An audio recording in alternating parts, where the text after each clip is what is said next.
We check in with Kyle Neubeck and Derek Bodner live from the center as this one comes to a close. Fellas, what a game. Down 22 early. They come back up 10 in the third quarter.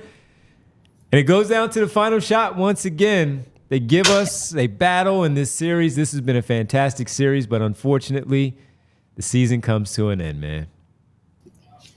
Yeah, and I think the message from Nick Nurse and a lot of these guys was that they felt like they fought. Like, I don't think they come out of this series thinking, sure, there are possessions here and there, offensive rebounds here or there, hustle plays here or there, where they're like, I wish I could have that one back. But by and large, I don't think they come out of it thinking, man, we really fucked this one. Like, I think they left it out there. I think they got out executed down the stretch a few times. It happens. New York's a very good team. We came into the series saying people need to prepare for the defensive intensity, the value in the basketball stuff. And just so happened that Tyrese Maxey played pretty poorly tonight after a huge game the other night. And I think ultimately that's the difference. And I'm not going to sit here and kill him for that after he saved the season on the road in Game 5. It's just, it's the growing pains of, ascending towards stardom. I think he has arrived there, certainly. And I think, Derek was here for more of Embiid and Maxey when they spoke after the game, so he can speak more to this. But it seemed to me, from what I heard, that these two are the pillars and see themselves that way, that Joel is excited to be here with Tyrese and build upon this and see what happens elsewhere on the roster. But otherwise, I seem to be feeling pretty good about playing with one another. Well, I guess I will ask Derek that because, guys, we have seen some shit with this team over the years. We have seen some doozies of playoff exits. I don't really, personally, like looking at this game, I felt like this was nothing compared to some of the stuff we have seen, honestly. So, Derek, you saw Embiid and Maxey talk together. I've seen a couple tweets of Joel quotes, but I guess what was the main gist of kind of how they are processing this loss? Yeah, I think there's a weird, I don't want to call it optimism, certainly not necessarily coming from them because everyone's disappointed in the loss, but I think there is a little bit of, they know what they have in that two-man game. They reference the cap space that they have and the flexibility. Joel even started talking about flexibility and draft picks and all the picks to trade and all the players who might ask for trades. Not players by name specifically, but that there will be players who will ask for trades, things of that sort. And I think he understands, like, they feel like they're confident in the core. They feel like they're confident in their flexibility, and now it's up to Daryl to, make good on that promise. It was sort of like, you go into the locker room, and we're interviewing Tobias, and Tobias talks, and then he walks out, and you look over, and Tyrese and Joel are sitting there next to each other talking basketball. And it's just like they feel very locked in a way that I don't know if this franchise has ever really felt. You've got the two pillars, you've got the coach, you've got the GM. Everyone's here. No one's going anywhere, even if some lunatic fans probably want the GM fired, as they do at the end of every year. He's going to be here. You have that core in place. You have that sort of structure in place. And now they really have to go out and execute it. Like, if you go back and listen to what we said at the trade deadline, all right, they're not making a big play here. They're keeping the powder dry. Maybe Joel and Tyrese are just good enough that you can make a run, but if not, you have to strike in the summer. And now you're at that pivot point. Like, this is going to be a real important next couple of months for this franchise for salvaging a title contention squad around Joel Embiid. I do think we've been talking about this for most of the series. I am more confident in those two both individually and as a pairing than I ever have been. And now they have to make a roster that is worthy of being around them. And that's all on Daryl Morey. And by the way, I do want to, because I was in the locker room talking with a bunch of these guys on the side, I can share two veteran player tidbits that I think are important. That this is the reward people get for staying up till almost 1:15 in the morning to watch this show. Jesus. Kyle Lowry definitively not retiring. He is playing next year. Said that with all the confidence he could muster in his voice. Whether that's here in Philadelphia or not, I'm not sure, but he did say he's very excited about the time he spent here. He said, 18 years in, whatever it is, that he's still kind of surprised that he can have these new experiences and, feel the sort of joy he does playing with Tyrese, helping Tyrese along, so on and so forth. So Kyle Lowry will be back in some form next season, not sure for who. Nick Batum is the bigger question mark. He said in so many words that he's going to focus on the Olympics, playing for France. That's obviously a big marker, milestone for him.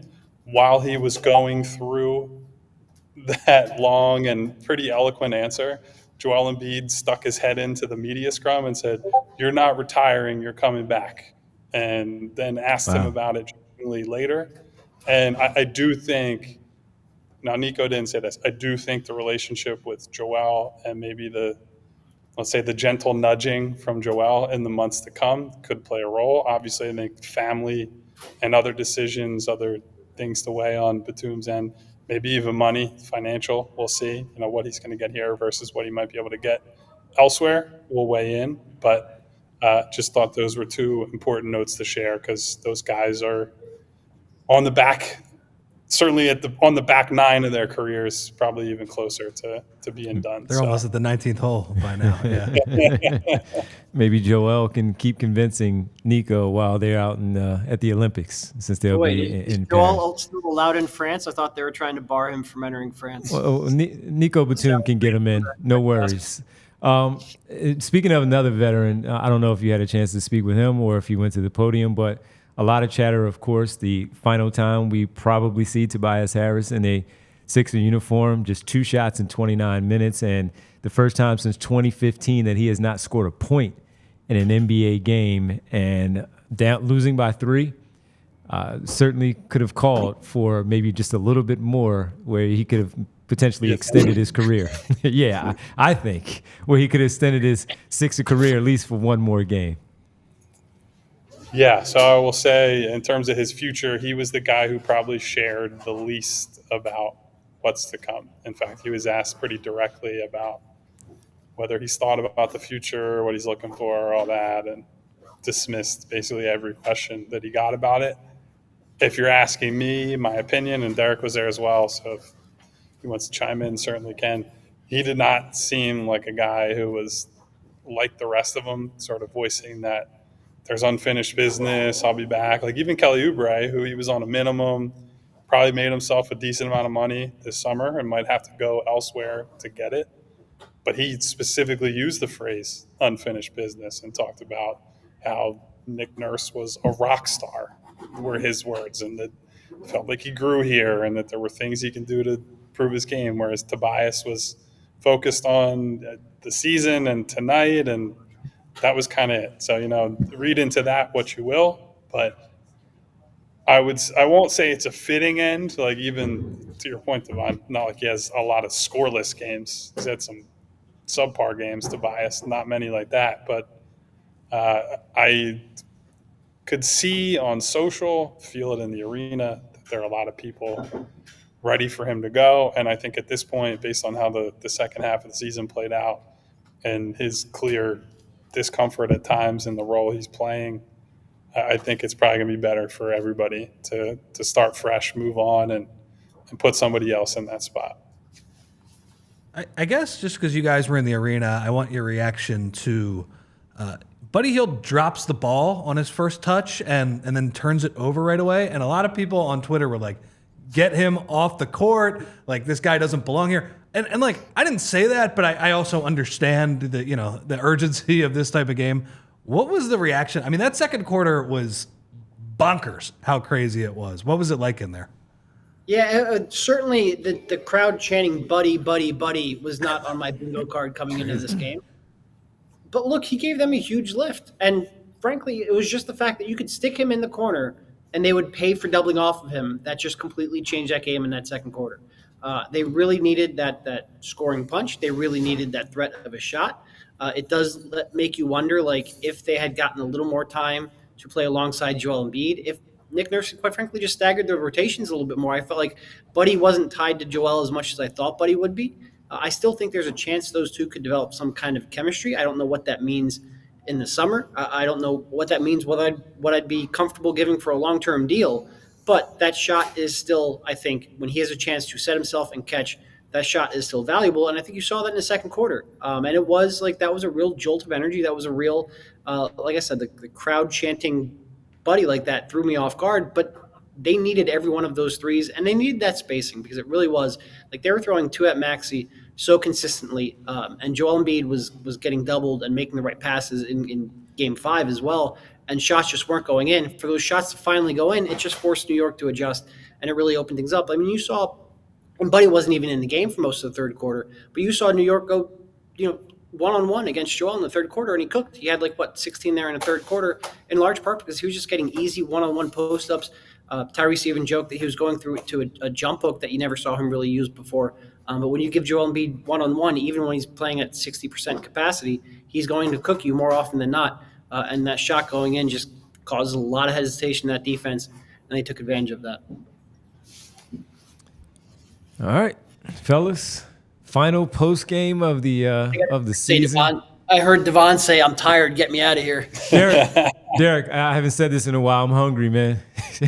I'm hungry on the late night, but no, it's been fun. We had a lot of people thanking PHLY, Ash Monroe, Valho, so many people saying thank you because of the coverage that you guys have been providing, not only during the postseason, but throughout the entirety of the regular season. So I wanted to make sure I shared that with you tonight. I understand we'll be back tomorrow at 2:30, but because they threw it out there tonight, I wanted to make sure we threw that to you. Great job as always, fellas.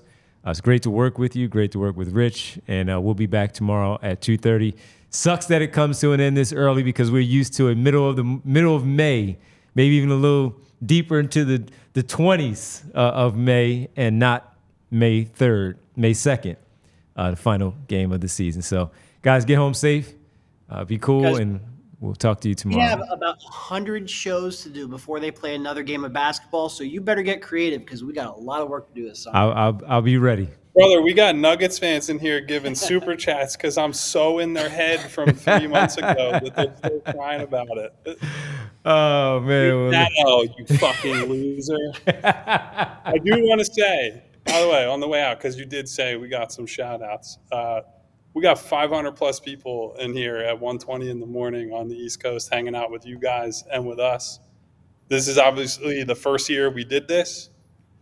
Devon and Rich, as you're complimenting us, you guys being there allows us to be here because we know we can trust you guys to deliver the sort of basketball commentary, analysis, all that the people want and the people value. So shout out to our gang in the studio. Shout out to super producer Bree. Shout out to all the crabby Nuggets fans in the chat, but more specifically, shout out all our people who are riding with us every single day and have all season. As Derek said, we got a long off season ahead, so plenty to talk about between now and July 1st, July 4th, whenever the major fireworks happen. We shall see. But get home safe. You guys get one of these. Oh, yeah. Give me that bell, baby. And choose chill while you're at it when you get home. I'm always choosing chill, baby. Now I don't have to find a babysitter for my dog this weekend, man. That's a mental burden that's off of me. Derek's going to get to go to Rite Aid and rest up. I'll be drinking Ollipops. I'm going to hit every sponsor before we get out of here. I'm the company man of company men. Oh, you got it, man. Hey, we'll see you tomorrow at 2:30, guys. Get home safe. Thanks so much. Make sure you go read their work, their post-game work for the final time, at least post-game work at PHLY.com. Thanks, Kyle and Derek, live from the arena. City like the mayor.